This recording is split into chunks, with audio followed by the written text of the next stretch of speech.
प्रधानमंत्री मोदी ने आज यह भी कहा कि विपक्षी दलों को इंडिया बनाने के लिए एनडीए का ही सहारा लेना पड़ा, जिसमें 2 आई इन राजनीतिक दलों की तरफ से जोड़े गए हैं और इनमें एक आई 26 दलों के घमंड का है और दूसरा आई गांधी परिवार के घमंड का है। इनकी मुसीबत ऐसी है कि खुद को जिंदा रखने के लिए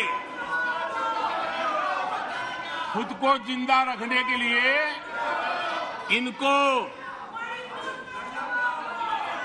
एनडीए का ही सहारा लेना पड़ा है।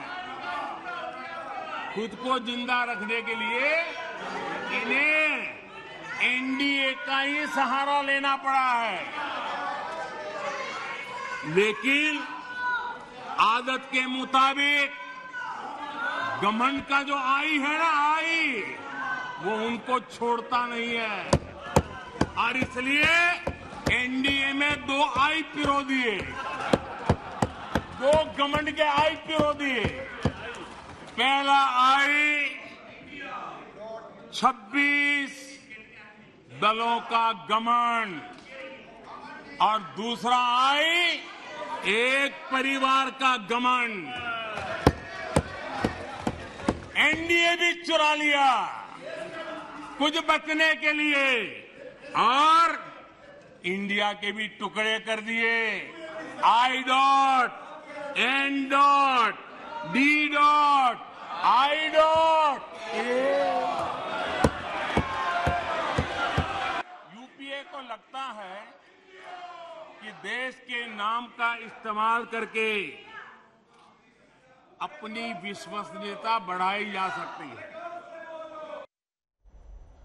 हमारे देश की जो आम जनता है उसका चरित्र ही ऐसा है कि वो गरीब का साथ देती है और अमीरी को कई बार वो बुरा मानती है। इसलिए हमारे जो ज्यादातर नेता हैं उन्होंने गरीबी को हमेशा एक बहुत बड़ा मुद्दा बनाया है। और अगर आप हमारी हिंदी फिल्मों से भी कुछ एक सीख लें, जैसे कहते हैं कि हमारी फिल्में जो हैं वो हमारे समाज का ही एक आईना होती हैं। अगर आप फिल्मों में भी देखेंगे तो अक्सर आपने ये देखा होगा कि फिल्म में जो नायक होता था शुरुआत से ही, वो पहले अगर आप देखेंगे 1950 और 1960 के दशक में, तो जो नायक होता था वो गरीब किसान होता था और जो खलनायक होता था वो अमीर जमींदार या साहूकार हुआ करता था, खलनायक जो होता था। उसके बाद जब आगे आगे हमारे देश में औद्योगिकीकरण हुआ, उसके बाद जो नायक होता था वो फैक्ट्री में काम करने वाला गरीब मजदूर होता था और जो खलनायक था वो फैक्ट्री का अमीर मालिक हुआ करता था। इसी तरीके से आपने देखा होगा कि तमाम फिल्मों में ज्यादातर खलनायक अमीर होता है और नायक गरीब होता है। और आपको याद होगा जब ये अविश्वास प्रस्ताव पर बहस शुरू हुई थी, उस दिन भी हमने आपसे कहा था कि इस पूरे मुकाबले में बीजेपी इस बात को सबसे बड़ा मुद्दा बनाएगी कि विपक्ष गरीब के बेटे प्रधानमंत्री मोदी को घेर कर उन पर हमला कर रहा है। और आज यही हुआ। जब प्रधानमंत्री मोदी खुद बोलने के लिए आए तो उन्होंने कहा कि कांग्रेस को इस बात की सबसे ज्यादा तकलीफ है कि प्रधानमंत्री की कुर्सी पर आज एक गरीब का बेटा कैसे बैठ गया। घमंडिया गठबंधन देश में परिवारवाद की राजनीति का सबसे बड़ा प्रतिबिंब है। देश के स्वाधीनता सेनानियों ने, हमारे संविधान निर्माताओं ने हमेशा परिवारवादी राजनीति का विरोध किया था।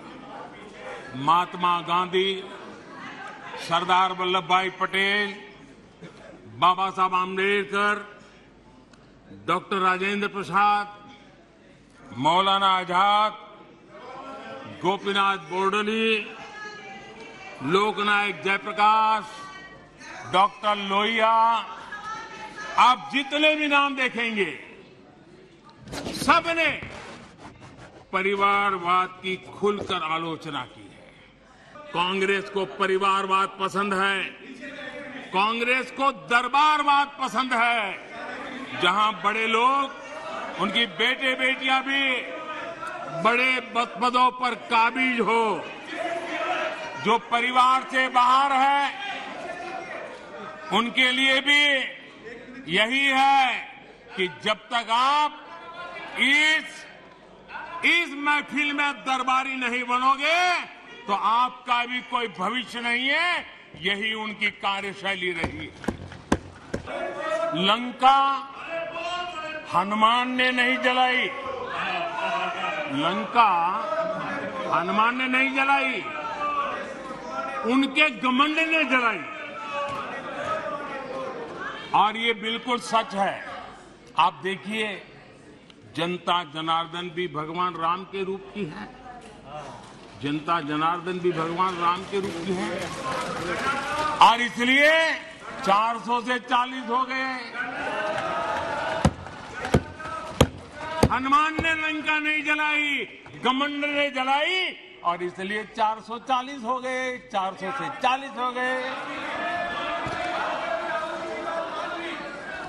आदरणीय अध्यक्ष जी,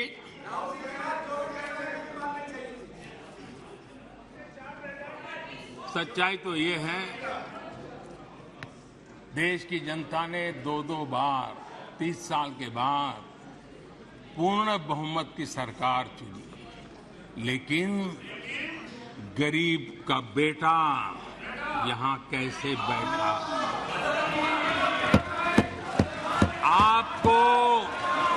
आपको जो हक था,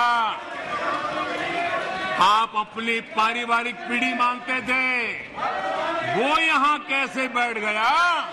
ये चुभन अभी भी आपको परेशान कर रही है, आपको सोने नहीं देती है, और देश की जनता भी आपको सोने नहीं देगी। 2024 में भी सोने नहीं देगी।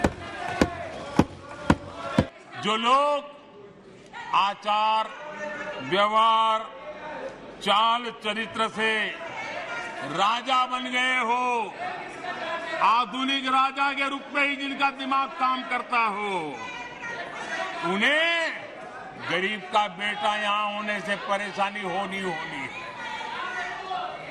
आखिर ये नामदार लोग हैं और ये कामदार लोग हैं। इस समय पूरी दुनिया में लोग कंफ्यूज्ड हैं।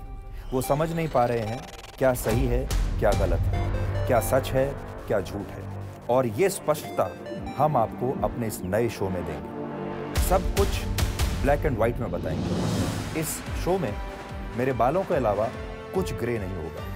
हर खबर ब्लैक एंड व्हाइट की तरह बिल्कुल स्पष्ट होगी। इस समय पूरी दुनिया में लोग कंफ्यूज्ड हैं। वो समझ नहीं पा रहे हैं क्या सही है, क्या गलत है, क्या सच है, क्या झूठ है। और ये स्पष्टता हम आपको अपने इस नए शो में देंगे। सब कुछ ब्लैक एंड व्हाइट में बताएंगे। इस शो में मेरे बालों के अलावा कुछ ग्रे नहीं होगा। हर खबर ब्लैक एंड व्हाइट की तरह बिल्कुल स्पष्ट होगी।